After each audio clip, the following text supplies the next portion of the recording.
Ustaz, kenapa Allah menguji seorang hamba? Apa tak tahu Allah dia beriman atau tidak? Allah Maha tahu.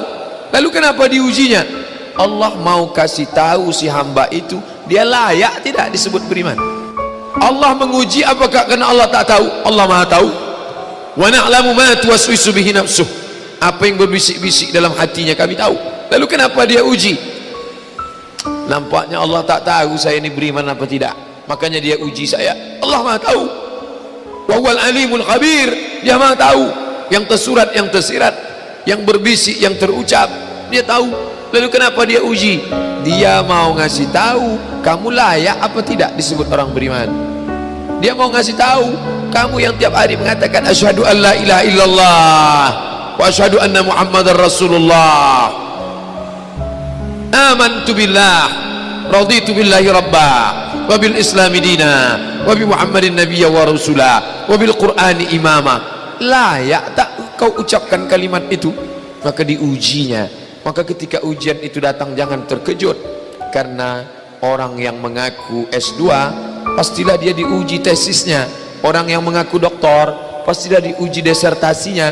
Kalau ada mengaku doktor tapi belum menulis disertasi, berarti palsu.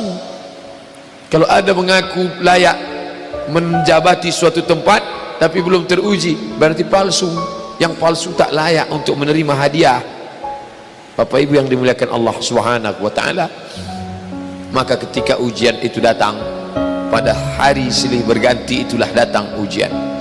Wala nabluwannakum bisyai'im minal khauf. Kami uji dia dengan takut. Ujian yang pertama khauf, takut. Yang kaya takut miskin, yang senang takut susah, yang sayang pada anak takut anak mati, yang sayang pada ayah takut, yang punya istri takut istrinya meninggal, yang punya suami takut suaminya mendahului dia. Takut. Apakah takut itu bisa membuat orang menjadi kafir? Ya. Saking takutnya miskin menghalalkan segala cara yang mestinya bukan hak milik dia, dipindah alih nama, menyogok riswah, memakan dengan cara batil. Mengapa orang menjadi menghalalkan segala cara? Yang pertama karena takut. Betapa rasa takut kalau sudah menguasai orang, dia bisa membuat orang menghalalkan segala cara.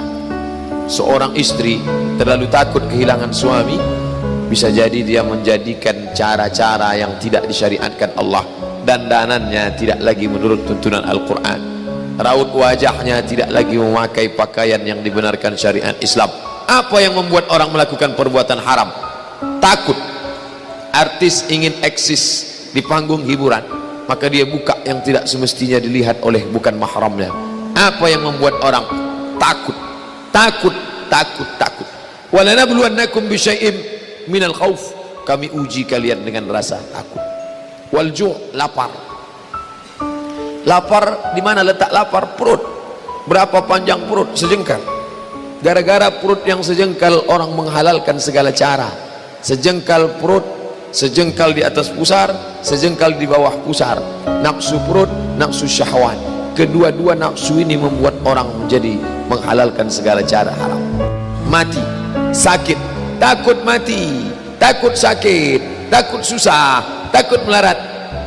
Wathamarat, takut buah-buahan hilang, takut paceklik, takut kemarau panjang, sampai-sampai meminta kepada setan, sampai-sampai memandikan kucing, sampai-sampai membuat sajen. Gara-gara apa itu semua? Takut, takut, takut. Wabasyiris sabirin. Berikanlah kabar gembira kepada orang-orang yang sabar. Siapa itu? Alladzina idza asabathum musibah. Orang-orang yang ketika dia ditimpakan ujian itu, apa kata mereka? Qalu, mereka berkata, inna lillah wa inna ilaihi raji'un. Jangankan harta kami, jangankan anak kami, jangankan suami kami, jangankan rumah kami, jangankan jabatan kami, inna lillah, diri kami ini pun milik Allah, bukan punya kami. Kalau dia yang punya, apa salahnya dia ambil? Maka ketika harta diambil, salah satu yang membuat manusia kehilangan ketika dia merasa memiliki. Ini punya saya, ini milik saya, Kalau orang sudah terlampau memiliki, maka ketika hilang muncul kekecewaan, salah sangka. Makanya kita ini selalu sering salah sangka. Kita sangka punya kita, padahal bukan punya kita. Lillahi ma fis samawati wa ma fil ard. Apa yang di langit, apa yang di bumi, lillah, bukan punya kamu. Kenapa? Kalau sampai kita katakan punya kita, lalu ketika dia hilang kita stres, kita depresi. Orang yang kehilangan anak, dia tidak sedih. Kenapa? Karena itu pergi duluan, nanti dia akan menyusul belakangan. Suami kehilangan istri, dia tak sedih. Kenapa? Karena sudah dibawanya ganti yang baru, Pak Ustadz. Bukan, dia tak sedih. Kenapa? Karena dia tahu nanti saya akan berjumpa dengan dia di tempat yang lebih kekal abadi. Sekarang kalau saya hidup sama-sama dia, dia tua, dia keriput, dia sakit, dia mati. Nanti saya berjumpa lagi dengan dia di mana? Di tempat kekal abadi yang tak pernah sakit, tak pernah mati.